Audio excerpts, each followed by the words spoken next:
আমার প্রিয় ছাত্রছাত্রীবৃন্দ, নুরাইজ রেজা বাংলা চ্যানেলের পক্ষ থেকে তোমাদের জানাই সাদর আমন্ত্রণ। কল্যাণী বিশ্ববিদ্যালয়ের অন্তর্গত বিভিন্ন কলেজে যে সমস্ত ছাত্রছাত্রী 6 সেমিস্টারে পড়াশোনা করছো এবং তোমাদের বাংলা জিই পেপার রয়েছে, তোমাদের জন্য এই ভিডিওটি অবশ্যই ভিডিওটি শেষ পর্যন্ত দেখবে, কোনো রকমের স্কিপ করবে না, তাহলে তোমাদেরই প্রয়োজনীয় ইনফরমেশন তোমরা জানতে পারবে না। তবে নিচে দেওয়া হোয়াটসঅ্যাপ নাম্বারে যদি এই সাজেশন অনুযায়ী প্রশ্নোত্তরের পিডিএফ কপি সংগ্রহ করতে চাও তাহলে যোগাযোগ করতে পারো। তোমাদের 200 টাকা পেমেন্ট করতে হবে। তোমাদের জেনারেল কোর্সের প্রতি পেপারের জন্য 200 টাকা করে, 4টি পেপার যদি একসঙ্গে সংগ্রহ করো তাহলে মোট 700 টাকা পেমেন্ট করতে হবে। শর্ট প্রশ্ন, বড় প্রশ্ন, কমপ্লিট উত্তর সহ পেয়ে যাবে, এর বাইরে কোনো প্রশ্ন উত্তর পড়তে হবে না। আর আমাদের এখানে অভিজ্ঞ শিক্ষক মণ্ডলী দ্বারা এই সমস্ত নোটসপত্র তৈরি হয়, তাই আমাদের প্রচুর খরচ হয়। সেই খরচের ন্যূনতম অংশ তোমাদের কাছ থেকে নেওয়া হয় যাতে আমাদের সেই খরচটা উঠে আসে। কিন্তু তোমরা কখনোই নিচে দেওয়া হোয়াটসঅ্যাপ নাম্বারে ইউটিউব ভিডিও আপলোডের জন্য তোমরা মেসেজ করবে না বা ফোন করবে না, কারণ অনেকেই তোমরা এটা করছো, যে কারণে আমরা বিরক্ত হচ্ছি। কারণ বিরক্ত হওয়াটা স্বাভাবিক, কারণ আমরা যে বিষয়ের সাজেশন যখন আপলোড করার বা আমাদের সাজেশন রেডি হলে আমরা আপলোড করব, রেডি না হলে কখনোই আমাদের পক্ষে আপলোড করা সম্ভব নয়। অনেকে তোমরা এমন এমন কথা বলছো, মনে হচ্ছে যেন তোমাদের কাছ থেকে অনেক টাকা আমি নিয়ে রেখেছি, এইরকম তোমাদের এইরকম ব্যবহার করবে না। তোমাদের যদি পড়াশোনা আমাদের চ্যানেলের উপরে নির্ভর করে কখনোই করবে না। যদি প্রশ্নোত্তরের পিডিএফ কপি সংগ্রহ করতে চাও তবেই নিচে দেওয়া হোয়াটসঅ্যাপ নাম্বারে ফোন করবে বা মেসেজ করবে। ইউটিউব ভিডিও আপলোড করার জন্য মেসেজ করবে না বা বাজে কথাবার্তা বলবে না, কারণ এই ধরনের কয়েকজন করেছে, তাদের নাম্বার আমাকে ব্লক করতে আমি বাধ্য হয়েছি। তোমরা কখনোই এটা করবে না, আমাদের সঙ্গে সহযোগিতা করবে, কারণ সাজেশন রেডি না হলে আমরা কখনোই আপলোড দিতে পারবো না। এ নয় যে আমি যেমন তেমনভাবে আমরা সাজেশন আপলোড করে দিই, এমন নয়। আমাদের প্রচুর পরিশ্রম, যতক্ষণ না কমপ্লিট হচ্ছে ততক্ষণ আমরা আপলোড দিতে পারি না। এবার চলো সাজেশন দেখে নিই। তার আগে তোমাদের যে সিলেবাস রয়েছে সেই সিলেবাসটি দেখে নাও। পুরো সিলেবাস এখানে দেওয়া রয়েছে। তোমাদের সামনে সিলেবাস উপস্থাপন করা সম্ভব নয়, কারণ প্রচুর সময় লেগে যাবে। যা তোমাদের সিলেবাসে রয়েছে এখানে তোমরা দেখে নিতে পারো। তারপরে এবার এই সিলেবাস দেওয়ার পরে কিন্তু সাজেশনের প্রশ্নগুলো দেওয়া রয়েছে প্রত্যেকটি অধ্যায় অনুযায়ী। দেখো, 2024 সালের সাজেশন বাংলা সাহিত্য ও সংস্কৃতিতে পরিবেশ ভাবনা, তোমাদের নতুন সিলেবাস এবং অনেক বড় সিলেবাস, যে কারণে অল্প সংখ্যক প্রশ্ন আমাদের পক্ষে আনা সম্ভব নয়, কারণ কী ধরনের প্রশ্ন হবে সেটা বলা মুশকিল। তবে আমাদের দীর্ঘ অভিজ্ঞতা থেকে আমাদের শিক্ষক মণ্ডলী এই সাজেশন নোটস তৈরি করেছে। তোমরা চাইলে নোটস সংগ্রহ করতে পারো অথবা এই প্রশ্নগুলো তোমরা পড়াশোনা করতে পারো এই প্রশ্নগুলো ফলো করে। 1 নম্বর প্রশ্ন দেখো, প্রাচীন বাংলা সাহিত্যের প্রকৃতি ভাবনার পরিচয় দাও, অথবা চর্যাপদের প্রকৃতি ভাবনা কিভাবে ফুটে উঠেছে আলোচনা করো। 2 নম্বর প্রশ্ন, মধ্যযুগের বাংলা সাহিত্যের প্রকৃতি ভাবনা কিভাবে পরিস্ফুটিত হয়েছে দৃষ্টান্ত সহ আলোচনা করো। 3 নম্বর প্রশ্ন,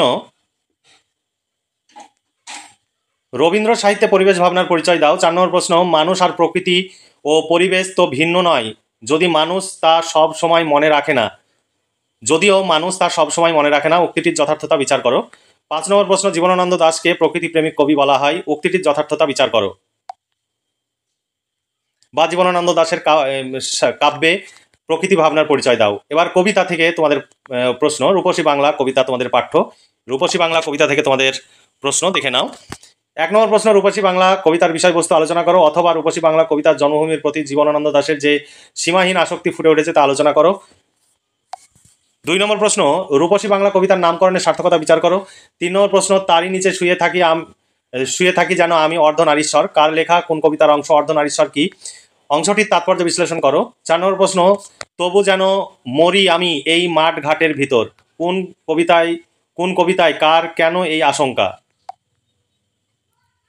5 নম্বর প্রশ্ন, হৃদয়ে খুদের গন্ধ লেগে আছে আশঙ্কার, কার লেখা, কোন কবিতার অংশটির তাৎপর্য বিশ্লেষণ করো। এবার গাছ কবিতা থেকে তোমাদের প্রশ্ন, সবই প্রকৃতি বিষয়ক কবিতা এবং গল্প উপন্যাস সবই প্রকৃতি বিষয়ক, তাই তোমাদের গাছ কবিতা আছে আবার গাছ ছোট গল্প আছে, যে কারণে ভালোভাবে না পড়লে তোমরা কিন্তু সব গুলিয়ে ফেলবে। তাই খুব ভালো করে প্রশ্নোত্তরগুলো মুখস্থ করতে হবে, তোমাদের বুঝতে হবে।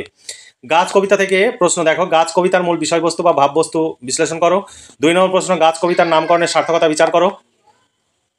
3 নম্বর প্রশ্ন, এই যারে জানি সে তো হাওয়া নয় ফুলের উচ্ছ্বাস, উদ্ধৃত উক্তিটির তাৎপর্য ব্যাখ্যা করো। 4 নম্বর প্রশ্ন, মাটির গোপন তলে প্রকাশের শেষ কথা, কোন কবিতার অংশ, উদ্ধৃত অংশটির তাৎপর্য বিশ্লেষণ করো।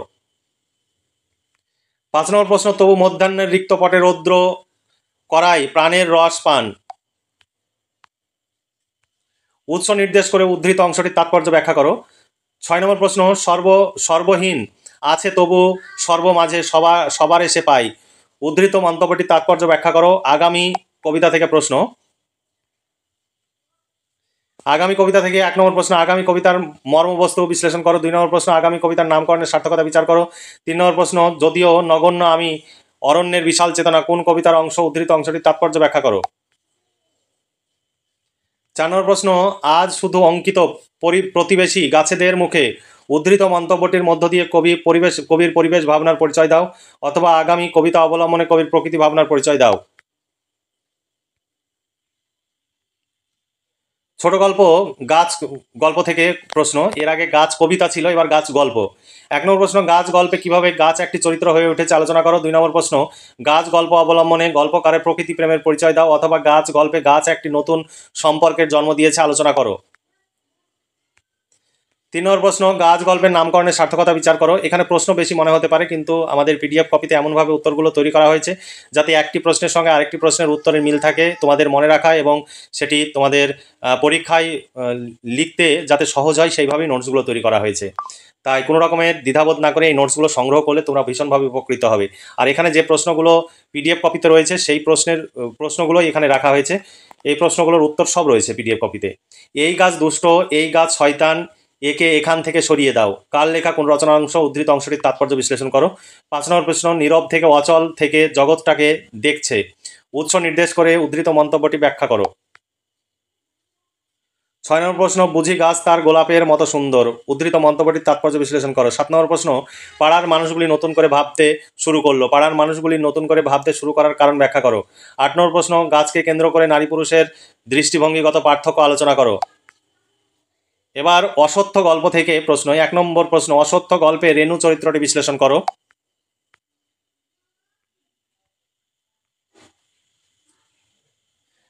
অসত্য গল্পের নামকরণের সার্থকতা বিচার করো। 3 নম্বর প্রশ্ন, অসত্য গল্পের নবনী চরিত্রটি বিশ্লেষণ করো। আর 4 নম্বর প্রশ্ন, অসত্য গল্পের ভাববস্তু বা বিষয়বস্তু বিশ্লেষণ করো, অথবা বিমল করের অসত্য গল্পের অসত্যের যে রূপ বর্ণিত হয়েছে তা আলোচনা করো। তারপরে প্রশ্ন, নবনী ও রেণুর সংসার কেমন ছিল গাছ গল্প অবলম্বনে। এবার অকাজের বউ জয়া মিত্রের লেখা। 1 নম্বর প্রশ্ন, অকাজের বউ গল্পের বিষয়বস্তু আলোচনা করো, বা অকাজের বউ গল্পের কেন্দ্রীয় চরিত্রটির পরিচয় দাও। 2 নম্বর প্রশ্ন, অকাজের বউ গল্পের নামকরণের সার্থকতা বিচার করো। 3 নম্বর, রাজনৈতিক ষড়যন্ত্রের শিকার হয়ে গ্রামের অশিক্ষিত মানুষ সর্বস্ব হারানোর ছবি কিভাবে ফুটিয়ে তুলেছেন লেখিকা, উদ্ধৃত মন্তব্যটির আলোকে গল্পকারের দৃষ্টিভঙ্গিতে গল্পের বাস্তব চিত্রটি অঙ্কন করো।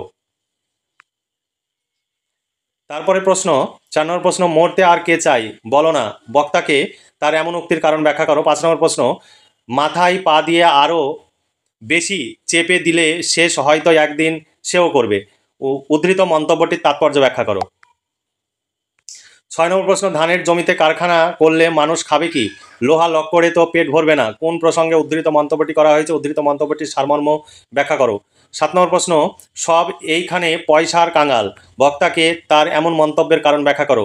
এখানে যে প্রশ্নগুলো রয়েছে সমস্ত প্রশ্নই কিন্তু তোমাদের দেখে রাখতে হবে, আর এই প্রশ্নগুলো পড়লে যেভাবেই প্রশ্ন আসুক না কেন সমস্ত প্রশ্নই তোমরা উত্তর করতে পারবে। তারপরে দেখো, রবীন্দ্রনাথ ঠাকুরের প্রবন্ধ পাঠ থেকে তোমাদের প্রশ্ন, অরণ্য দেবতা থেকে প্রশ্ন। 1 নম্বর প্রশ্ন, অরণ্য দেবতা প্রবন্ধে রবীন্দ্রনাথের প্রকৃতি প্রেমের পরিচয় দাও, বা প্রকৃতি ভাবনার পরিচয় দাও। 2 নম্বর প্রশ্ন, অরণ্য দেবতা প্রবন্ধ অনুসারে অরণ্য ধ্বংসের ফলে কি কি সমস্যা দেখা দিয়েছিল সেই সম্পর্কে আলোচনা করো। এরপরে হলকর্ষণ থেকে প্রশ্ন, হলকর্ষণ প্রবন্ধের মূল বিষয়বস্তু সংক্ষেপে আলোচনা করো। 2 নম্বর, হলকর্ষণ প্রবন্ধে প্রাবন্ধিকের পরিবেশ প্রীতির পরিচয় দাও। বনবাণী ভূমিকা অংশ থেকে তোমাদের প্রশ্ন। 1 নম্বর প্রশ্ন, রবীন্দ্রনাথ ঠাকুরের বনবাণী প্রবন্ধের মূল বিষয়বস্তু বা ভাববস্তু বিশ্লেষণ করো। 2 নম্বর প্রশ্ন, ওই গাছগুলো বিশ্বের বাউলের একতারা, উদ্ধৃত মন্তব্যটির যথার্থতা বিচার করো বা ব্যাখ্যা করো। এরপরে তোমাদের শেষে যে সিলেবাসে রয়েছে উপন্যাস, সেই উপন্যাস তোমাদের প্রকৃতি পাঠ উপন্যাসের নাম, কিন্নর রায়ের লেখা।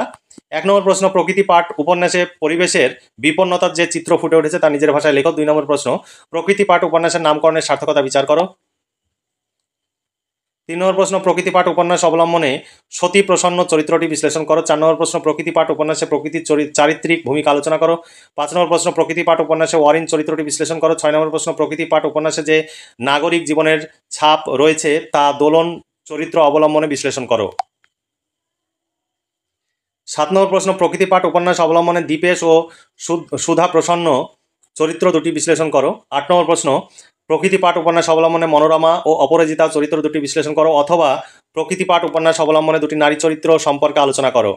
9 নম্বর প্রশ্ন, প্রকৃতি পাঠ উপন্যাস অবলম্বনে পুরনো কলকাতার যে চিত্র ফুটে উঠেছে তা আলোচনা করো। 10 নম্বর প্রশ্ন, তবু কলকাতাকে নিয়ে তাকেও কিছু করতে হবে, তাকে বলতে কার কথা বলা হয়েছে, সে কলকাতাকে নিয়ে কি করতে চেয়েছে। তোমরা এই সমস্ত প্রশ্নের উত্তর পেয়ে যাবে মাত্র 200 টাকায়। 200 টাকা পেমেন্ট করলে শর্ট প্রশ্ন এবং বড় প্রশ্ন উত্তর সহ কমপ্লিট পেয়ে যাবে। আর তোমাদের যদি বাংলা, ইতিহাস, রাষ্ট্রবিজ্ঞান, এডুকেশন, দর্শন এই সমস্ত বিষয়, ডিএসসি, জিই যে বিষয়ই থাক না কেন, এসিসি সমস্ত পেপারের নোটস পেয়ে যাবে। 4টি পেপার তোমাদের 6 সেমিস্টারের পাঠ্য জেনারেল কোর্সে। তুমি যদি 4টি পেপারে একসঙ্গে নাও তাহলে মোট 700 টাকা পেমেন্ট করতে হবে।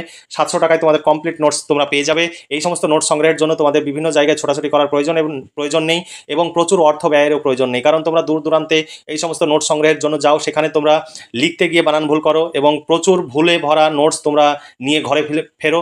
ফলে সেই নোটস মুখস্থ করে পরীক্ষায় লিখতে গিয়ে আরও ভুল হয়, ফলে তোমাদের মার্কস অনেক কমে যায়, তোমাদের সাপ্লির পরিমাণ বেড়ে যায়। তাই তোমরা নির্ভুল এবং নিখুঁতভাবে পড়াশোনা করতে চাইলে আজই এই নোটস সংগ্রহ করো এবং এই নোটসগুলো মুখস্থ করে নিখুঁতভাবে পরীক্ষার জন্য প্রস্তুতি নাও এবং পরীক্ষায় খুব ভালো ফলাফল করবে।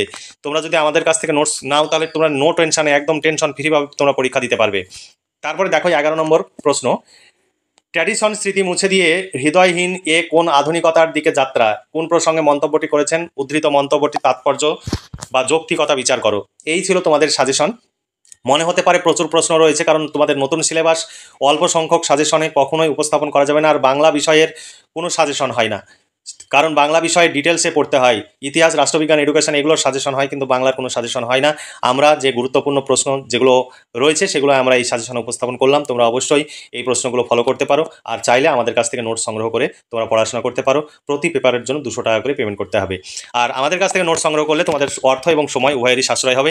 নোটসগুলো খুব সুন্দর করে লেখা রয়েছে, তোমাদের ভাবতে হবে না, এইভাবেই যদি পরীক্ষার খাতায় লিখে আসতে পারো একদম অনেক ভালো রেজাল্ট করবে, কারণ আমাদের কাছ থেকে নোটস নিয়ে খুব ভালো রেজাল্ট হচ্ছে বর্তমানে এবং প্রচুর ছেলে মেয়ে 70 পয়েন্ট 80 পয়েন্টের উপরে মার্কস পাচ্ছে। যারা বেশিরভাগ যারা এই ধরনের মার্কস পাচ্ছে তারা কিন্তু প্রত্যেকেই আমাদের কাছ থেকে নোটস সংগ্রহ করে। তাই তোমরা নিশ্চিন্তে আমাদের কাছ থেকে নোটস সংগ্রহ করতে পারো। নিচে দেওয়া হোয়াটসঅ্যাপ নাম্বারে তোমরা মেসেজ করতে পারো অথবা ফোনে কথা বলে নিয়ে নোটস সংগ্রহ করতে পারো। তবে কখনোই ইউটিউব ভিডিও আপলোডের জন্য কখনোই মেসেজ করবে না, বা তোমরা ইউটিউব ভিডিও এই সাজেশনটি দিন, তাড়াতাড়ি দিন, এইভাবে প্রতিদিন ফোন করবে না। আমাদের সাজেশন রেডি হলে অবশ্যই আমরা আপলোড করব, কারণ সেটা আমাদের কাজ। তাই তোমরা কখনোই অপ্রীতিকর কথা আমাদের হোয়াটসঅ্যাপ নাম্বারে বলবে না, বা ফোনে কথা বলে অপ্রীতিকর কথা বলবে না, তাহলে তোমাদের নাম্বার আমাদের ব্লক করতে হয়। কারণ এইরকমভাবে আমরা প্রচুর নাম্বার ব্লক করি, কারণ সবাই একরকম নয়, সকলের মানসিকতা একরকম নয়, যে কারণে বারবার বিরক্ত করে, বাজে কথা বলে, যে কারণে সেই নাম্বারগুলো আমরা ব্লক করে দিই। তাই তোমরা অবশ্যই আমাদের সঙ্গে থাকবে, সহযোগিতা করবে এবং আমাদের সমস্ত সমস্যাগুলো তোমরাও বোঝার চেষ্টা করবে। তাহলে আজকে এই পর্যন্তই। তোমরা ভালো থেকো, সুস্থ থেকো এবং খুব ভালোভাবে পড়াশোনা করে পরীক্ষার প্রস্তুতি নাও। এই শুভকামনা জানিয়ে আজকের ভিডিওটি এখানে সমাপ্তি ঘোষণা করছি।